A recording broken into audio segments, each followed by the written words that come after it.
మరి అలాంటి షుగర్ వ్యాధి వచ్చిన వారికి కొంచెం త్వరగా తగ్గాలన్నా, త్వరగా కంట్రోల్లోకి రావాలన్నా, లేని వారికి భవిష్యత్తులో షుగర్ వ్యాధి రాకుండా ఉండాలన్నా, మరి ఈ బెనిఫిట్ ఇద్దరికీ కలగాలంటే బెస్ట్ వెజిటబుల్ కాకరకాయ.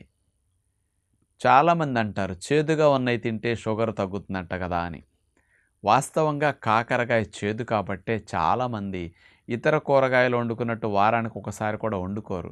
ఇదేదో నెలకొకసారో అకేషన్స్‌గా వండుకుంటారు. కొంతమంది అసలు కాకరకాయకి దరిదాపులకి రారు. కానీ కాకరకాయలో ఉండే ఔషధ గుణాలు షుగర్ వ్యాధి ఉన్నవారికి తగ్గించటానికి, లేని వారికి త్వరగా రాకుండా చేయటానికి అద్భుతంగా పనిచేస్తుందని సైంటిఫిక్‌గా ప్రూవ్ అయ్యి ఉందన్నమాట.